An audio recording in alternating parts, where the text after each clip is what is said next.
Hi, everybody. Welcome to the Healing Place podcast. I am your host, Teri Wellbrock, and incredibly super duper excited to have Jason Lee with me here today. And yeah, welcome, Jason. Thanks, Teri. It's real nice to meet you. Finally, yes, you too. Absolutely. All the way from the West Coast in beautiful. Yeah. You're in British Columbia? Yeah, in Vancouver. Yeah. You've never been? I've never been, no. Well, you gotta come. Don't come now because it's kind of cold and you wouldn't be really getting a whole lot warmer from your Midwest weather. Yeah. You got to come in the summer or the spring. So I've heard it's absolutely beautiful. I have a real quick little funny, cute, adorable story is that I went down to the Hay House Writers Workshop in Orlando about a year and a half ago, and afraid of flying, but I was like, you know what, I have to do this for me about, my book. And so I got on a plane, flew down, and was a little anxious, had a little bit of heightened anxiety, but used a lot of my coping skills. And so got in this, I'm so drawing a blank, the van that picks you up and takes you to the resort. And I'm so drawing the shuttle. The shuttle. And so I get in the shuttle and I'm in the back and squished in. And the driver said, we have to pick up one more person. And I was thinking, well, where are they going to fit? And so I had to scooch way over, and this little lady got in and squished in next to me. And as we're driving along the highway in Orlando, rush hour traffic, super crazy busy. My highways are one of my triggers. And so I had my music on, I had my head down. I was just, doing some coping, skills. And my sister was next to me and she said, why are your eyes closed? And I was like, have you not known me for the last 25 years? But so the lady, all of a sudden I feel a hand on my leg. And this lady says, are you having a panic attack or, and I said, yes, I have a history, but I'm calming myself. She says, I'm a trauma therapist from Vancouver. Or you get out of town. Well. And it turns out she was going to the same the Hay House Writers Workshop. And so we took the entire car ride together, which was like a 45-minute car ride. And she had me doing these amazing exercises. I had no anxiety whatsoever. And I made this beautiful friend. So we're still friends today. Oh, awesome. But you talk about synchronicity that, Yeah, really. Well, now you know 2 Vancouver rights. Right, exactly. So I for sure have to go, right? Yeah, exactly. So talk to me about, so you have a website, Sugar Happi, and it's HAPPI.org. Yeah. And a book that you have out. So yeah, talk to us about that. Yeah, so I published my book, Living with the Dragon, Healing 15,000 Days of Abuse and Shame. So it's basically a personal development book and a memoir in hopes to kind of reach out to the community of individuals who've experienced childhood trauma, abuse, and wanting to kind of take that next step in reshaping themselves, knowing that if they're feeling a little stuck in life and can't figure out what's going on, maybe they need to dig a little deeper into some of their past events that they may or may not have been aware that affected them. So like myself, I grew up in a very tumultuous household. It was my parents were working class parents, and they worked hard. My dad was a mechanic at BC Transit, which was basically for public transit systems. He fixed buses and whatnot. And man, he had a temper. he was an angry man, and he oftentimes took it out on me. And my mom, she worked 2 jobs, worked hard at the hospital and also as a prep cook. And she wasn't as temperamental as my dad, but she certainly had her moments. And I think my mom was also had some mental health struggles with perhaps depression or anxiety, and certainly undiagnosed. But oftentimes, I think she took out a lot of her internal anger on the children. So, I was the youngest of 3 kids. I have an older brother, older sister, and boy, we fought a lot as well. And but the funny thing is, we were just every day we were exposed to this angry environment, whether it's dad yelling or mom nagging and really yelling and dad beating up on me. There was a lot of fights going on between, the siblings as well, but it felt normal, right. Right. And that was the craziness of it all. And in one of your podcasts, I was listening to, you kind of said there's almost comfort in chaos, right? Yes. Where, we don't know any differently. And we almost kind of feel like it's a normal environment to be having these type of angry types of interactions. And, coupled with that and, a lot of childhood bullying, I was often bullied at school, and, I was beaten up by my brother very often. And, being a minority at the time, and I faced a lot of discrimination, racial slurs as well in my community. And, all of this kind of built up and bled into my adult years. I faced a lot of issues with anger problems. I certainly had a lot of issues with self-esteem, lack of self-worth. So that's why, throughout my journey, I realized I needed to do something about this. And, hence living with the dragon was kind of, emerged. And, it kind of took the next steps in becoming a mental health speaker, a blogger and instructor, and, just wanting to open up the world to that aspect of mental health and anger management. Yeah, and beautiful. I love it how so many of us who have been through, ACEs, adverse childhood experiences, then take what we've survived and, I like to say, shine that light of hope. And you're certainly doing that. Well, when we start to become aware of what transpired, and we start to be motivated to helping ourselves to find that light, as you say, it almost seems infectious and contagious that we want to just try to be able to reach out and help other people. It almost becomes part of your purpose. I read a really great quote the other day. It was about, if you're looking to find your purpose, heal yourself first, right? And take that knowledge and help others in that process. It almost becomes a very natural, a very organic feeling. That's what it's been, right? Yeah, I call it like my soul work. It just feels like this is what I'm meant to be doing, because it doesn't feel like work. Yeah. And there's a part of me that almost thinks, well, would I change anything from my past? Obviously all that pain and all that strife, would I change it for anything in the world for, given where I am today? There's a part of me that says no. I'm there. You get that, right? Yeah. Because you just talk about finding your purpose, and you have a purpose right now. And despite all that pain that you endured, it almost feels like, well, this rewarding feeling is tenfold stronger than any pain that we endured. Oh, what a great way to look at it, because that's so true. Yeah. Yeah, because I always kind of wondered, like, wow, would I go back and change it? And then, the majority of the time the answer is no. Yeah. Because one, it made me realize how strong I am. Mm-hmm. I found trauma warrior. Yeah, trauma warrior, right? Exactly. And so that's a beautiful way to look at it, is that the reward is 10 times, more powerful, more beautiful. It is, because you're able to also, give the gift of healing to others as well. Yeah. For those who are motivated in that space in their life, right? If they want to find that healing, it's available for people to, reach out. You become a resource for so many people, because the statistic is astounding. I was reading that World Health Organization estimates about 1 in 4 people around the world have suffered from childhood abuse. Gosh, and that just it's 1 in 4. 1 in 4.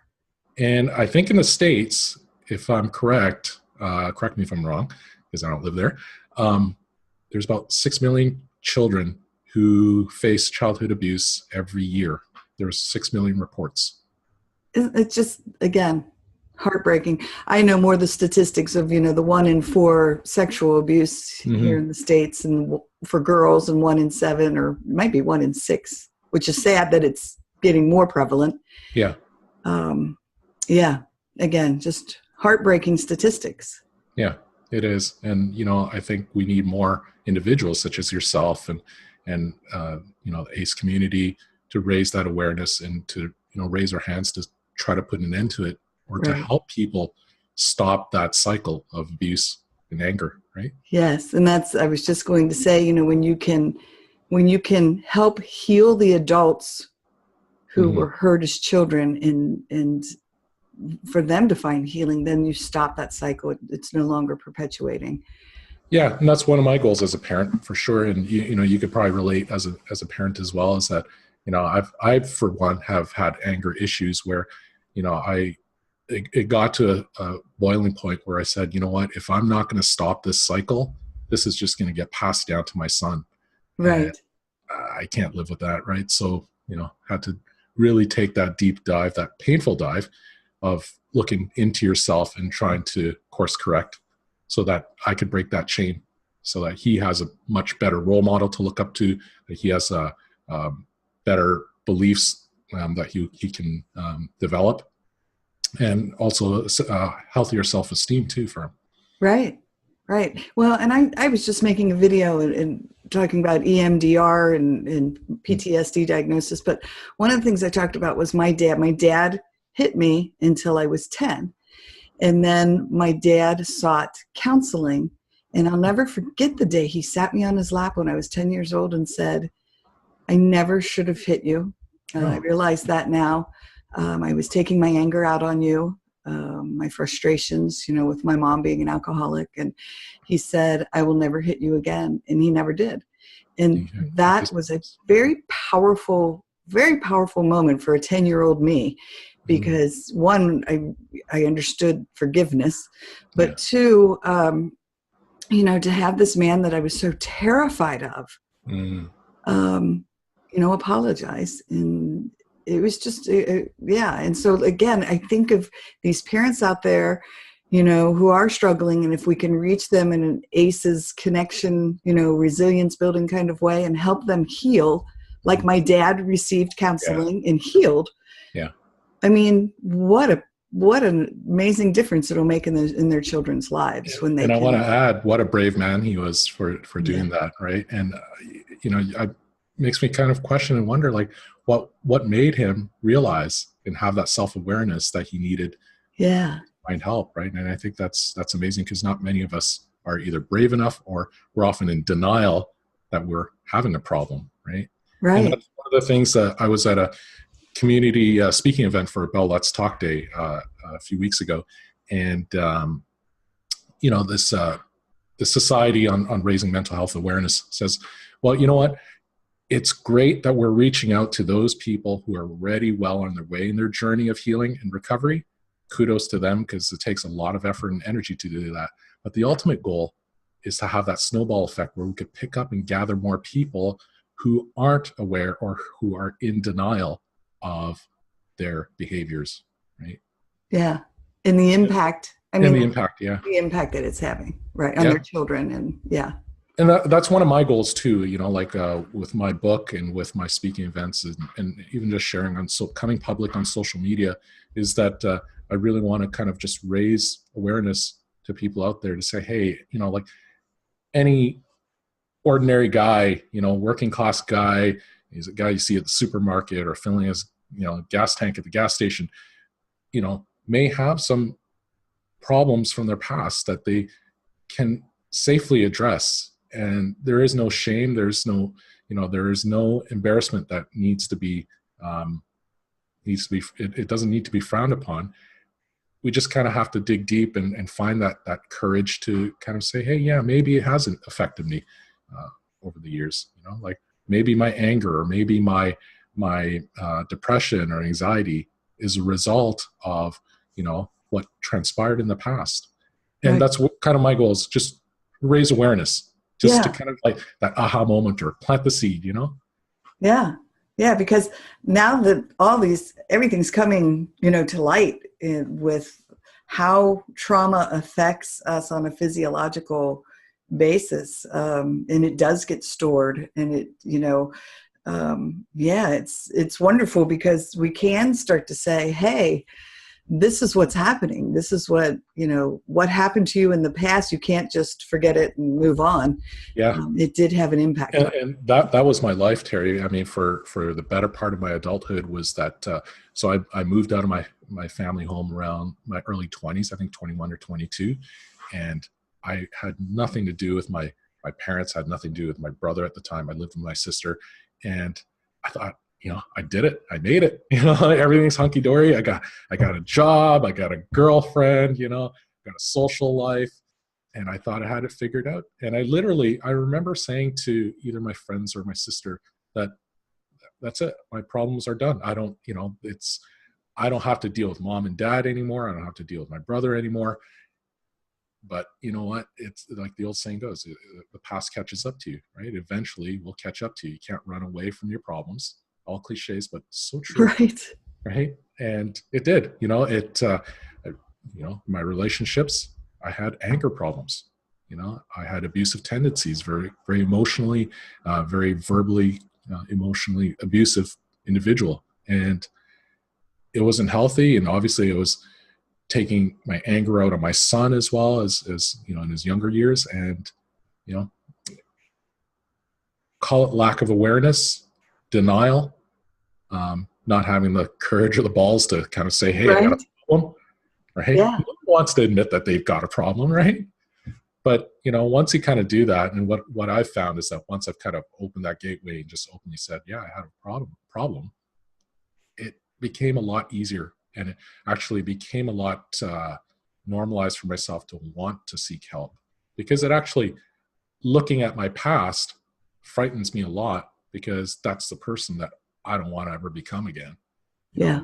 Person who was like angry and irate with road rage and, like taking out my temper on my son, and just snapping at, just being so overly impatient over everything. It was just an unhealthy place for me.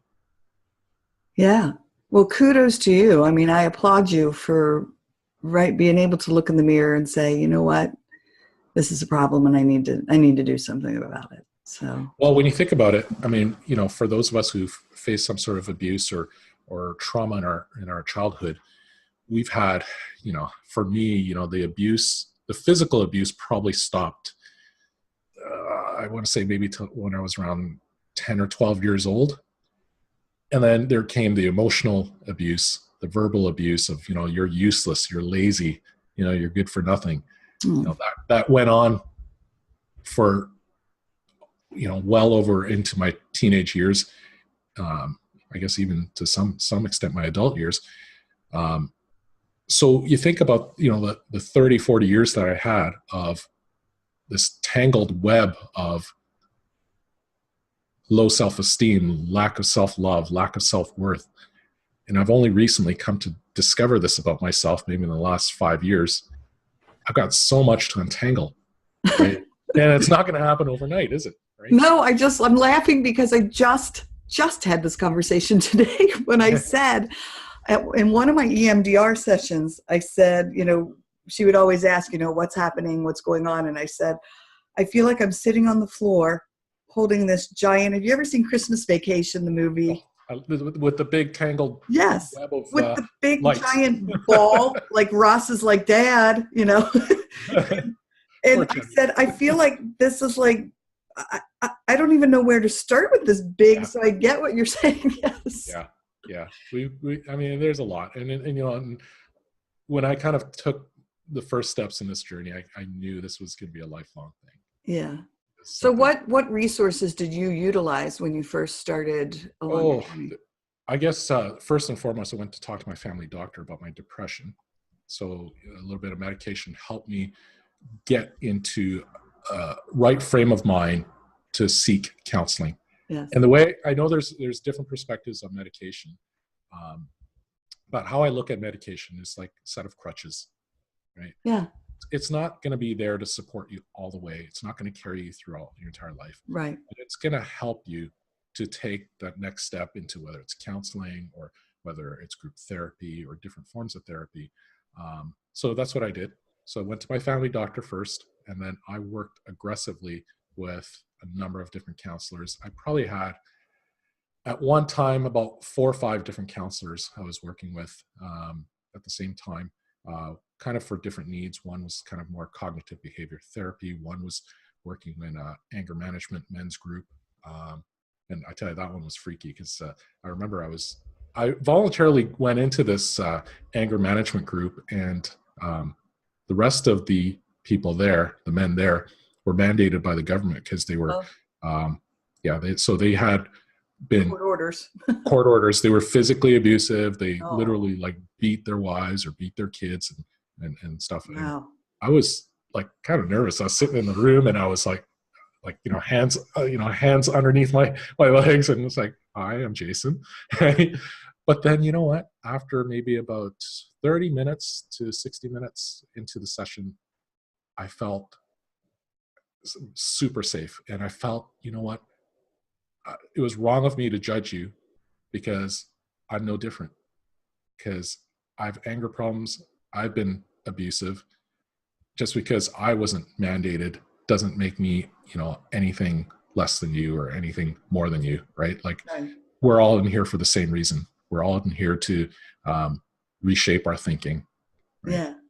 And you wonder how many of them had been hurt, as children. And oh, absolutely. When we started opening up weeks later about, the past, when the counselor started talking about your past and how your relationship was with your parents, all of them pretty much had some sort of relationship with their family members. So it is true. Right.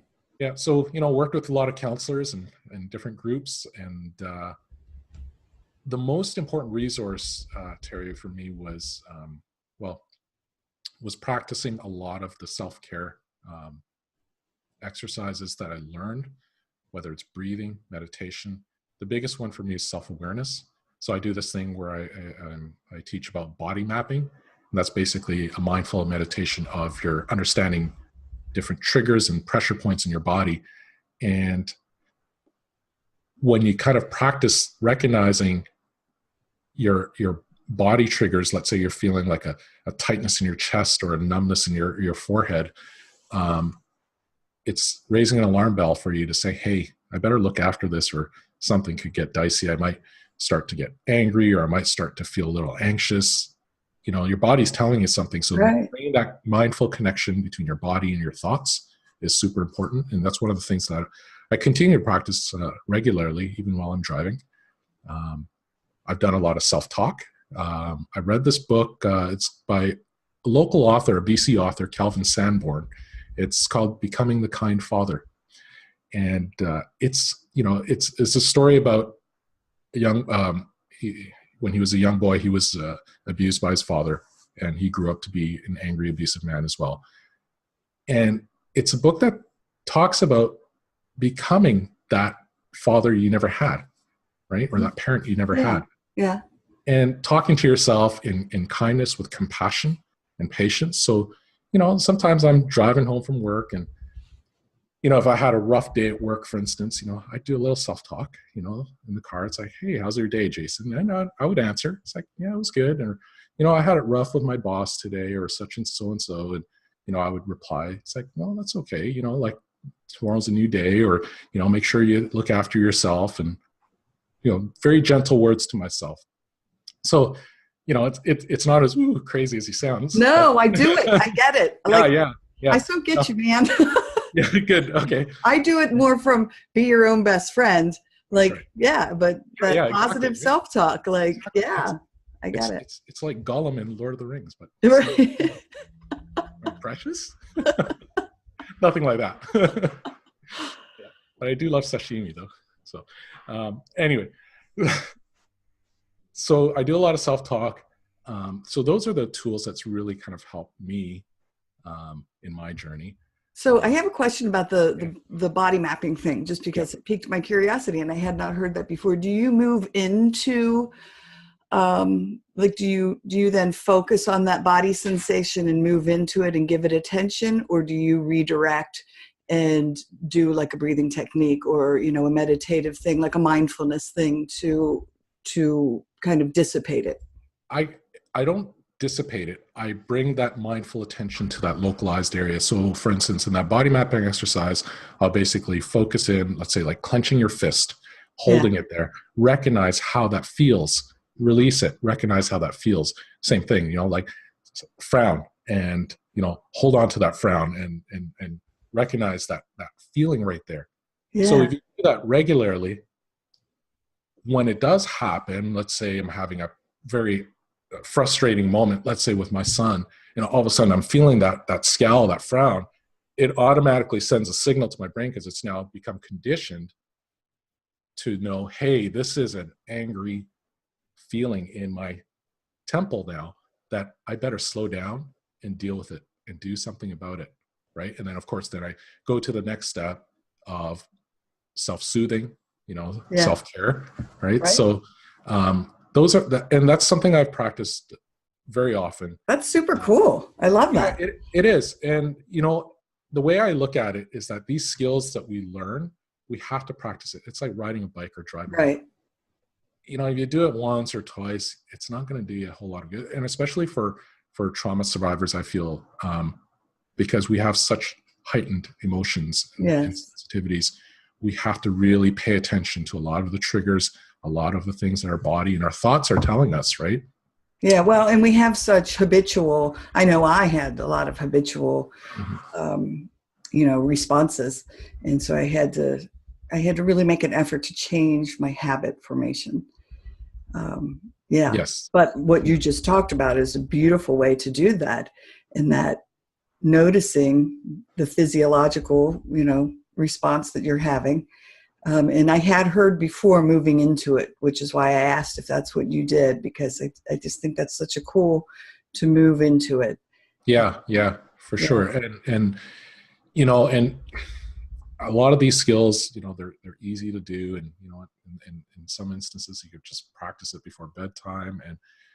And that's one of the things that I really emphasize in whatever workshops or speeches that I do. And it's about practicing these skills. We learn a lot from listening to podcasts and people talking on YouTube, for instance, or blogs even. You know, we have a lot of celebrities, you know, big name guys talking about, oh, you got to do this or you got to do that. But if we don't practice these skills, they're just really just ideas at the moment, right? So we really have to reinforce that in ourselves and find that discipline, you know, and so that self-realization, hey, we're worth it too, right? Right. Well, and you just brought up my next question, which is, you know, you have video workshops that you do. What are those, and how can people, you know, participate in that? Yeah, so I've got 3 video workshops that I launched last year, and my son actually helped me with the video production, so I'm really proud of him for that. That's awesome.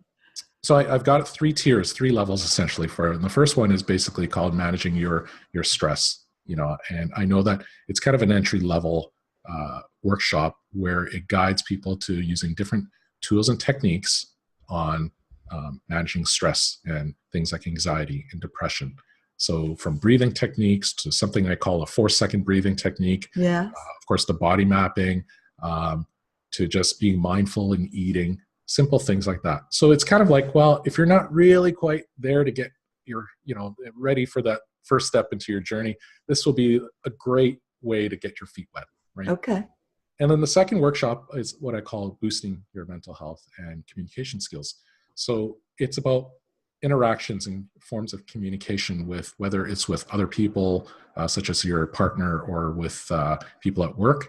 So it's about recognizing, raising that self-awareness and talking about your feelings. So especially for people like myself with anger issues before, we didn't recognize that anger is really a secondary emotion.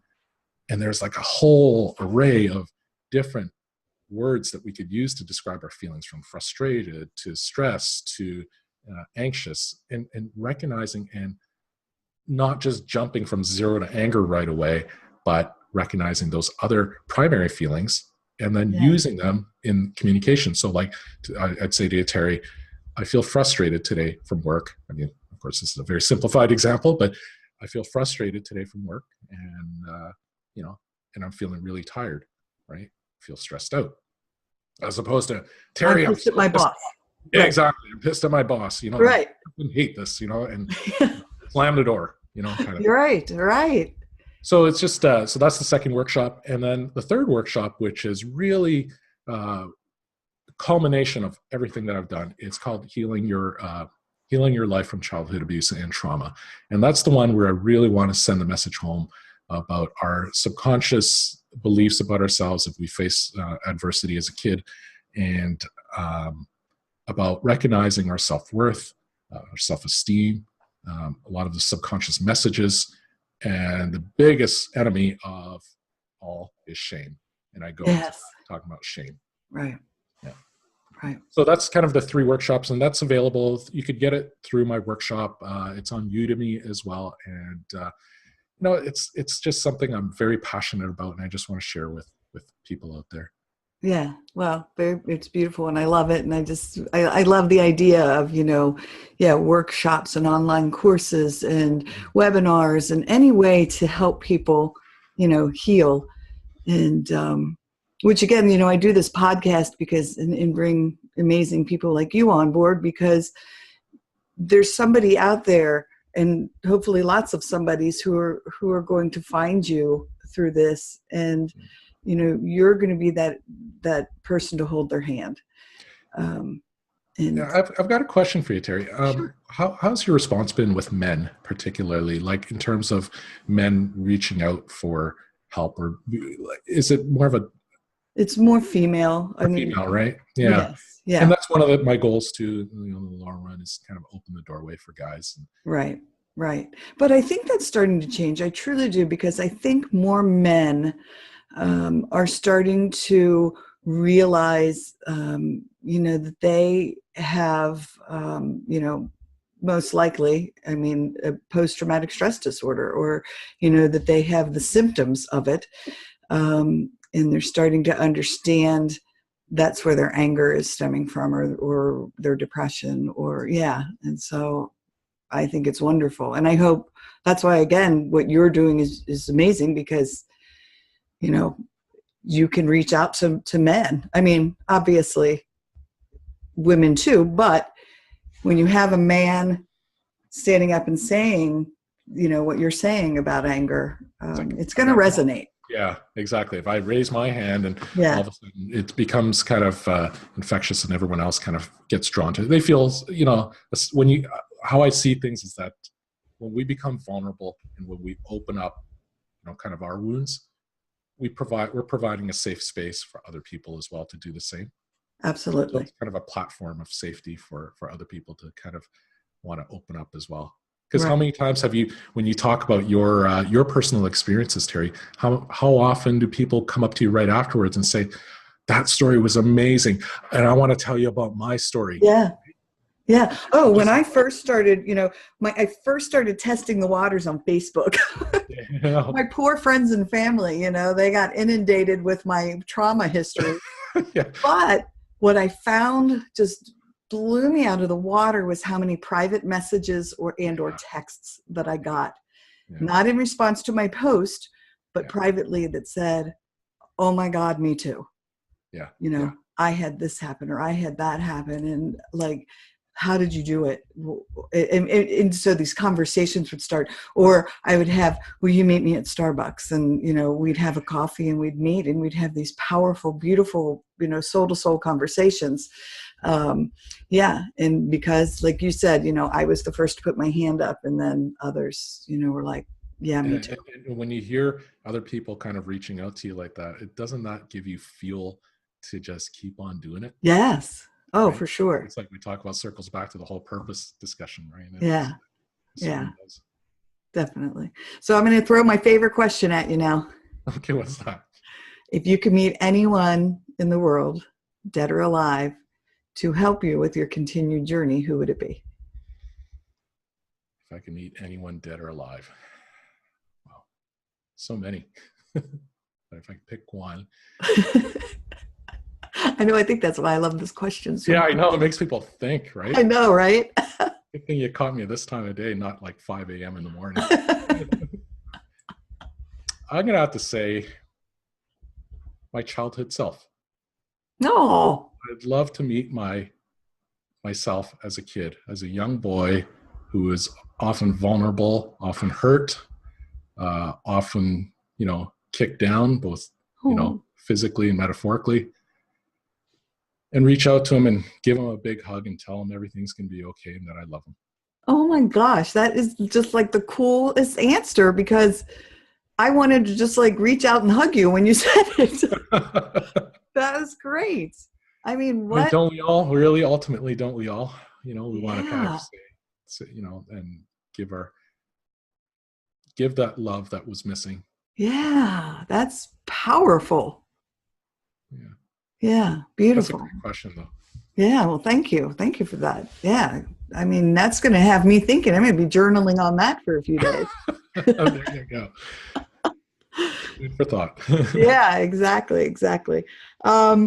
One other question that I like to ask, on almost every podcast is, are there any myths or facts that you want to clarify, about, we talked a little bit, about men and, seeking help with any mental health struggles, but anything else? Yeah, the biggest myth that I faced growing up was that this is all nonsense.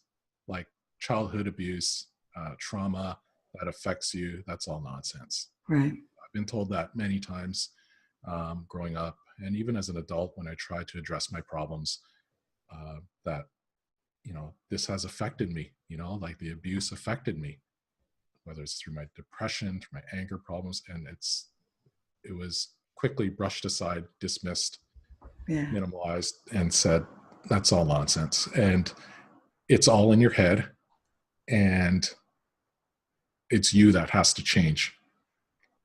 I guess there's some truth to that last statement, right? And I guess in many instances where that talking about abuse with your abusers isn't often well received because they're not prepared to hear it or not prepared to accept it.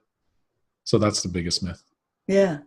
And that's very true. I remember talking to my mom for the first time about the impact of her drinking, her alcoholism on me, and, the perpetrators of the sexual abuse in my life. And I remember her saying to me, oh, that's just in the past, just let it go. Yeah, get over it. Yeah, get over it. Yeah, but now that she's sober, we're having these very deep, powerful conversations, and that's one of the things I talk to her about is, Mom, what happened to you in your childhood? Why did you self-medicate with alcohol and prescription drugs for so long? And she's starting to open up and she's healing. And I think now she's realizing the impact that her childhood trauma had on her. And it's really helping her, one, stay sober, but two, with her healing, and not needing to self-medicate. So I like the fact that you bravely asked her, and I applaud her for being able to even answer that. Many times people feel that it's just too painful for them to even acknowledge that they were hurt. Pain is oftentimes a symptom of anger, anger is a symptom of pain to feel, right? And I recently wrote a blog about forgiveness and understanding, our abusers from our past. And, when you did that, when you started understanding what hurt your mom, doesn't it kind of bring a lot more clarity with the context? It does not changed everything. Exactly. It certainly doesn't, it doesn't make the abuse any less painful, and it doesn't mean that their behavior was okay by any stretch. It doesn't condone their behavior, right? But it brings a lot more clarity to you, and almost like, okay, now I realize that the abuse that I faced from you wasn't because of, I wasn't lovable, I wasn't, I wasn't good enough for you. It was because you couldn't deal with the pain that you experienced growing up. Yes. And relating it to anger, I even said to her, I was so angry with you, Mom, about your drinking. And now I'm much more empathetic to her, her trauma, and the impact that it had on her. So my anger just dissipated. Yeah, I would imagine so, because and I read a book recently I got it as a lovely Christmas present. Louise Hay, Yeah. Healing Your Life. You can heal your life. Yeah. Heal Your Life. There's a great section in there about forgiveness, as you know, right? And one of the exercises, which I just recently did, was a 30-day imagery exercise of trying to imagine your mother, your father, whoever the abuser is, as a child, and what they had to endure, right? And then just kind of like hold that space for them, and don't judge them for what they did to you, but just kind of see them as a child. And it's very very empowering to be able to visualize, like for myself, to visualize my mom as a child. I had no idea, because like I've never seen any old photographs of her before, or I know very little about her past because she's never opened up or talked about it. But I just, how could you be angry at a little girl who was probably in pain, crying, or abused as well? Right. So when you kind of like create that imagery in your head, like you said, that anger almost kind of dissipates. Yeah.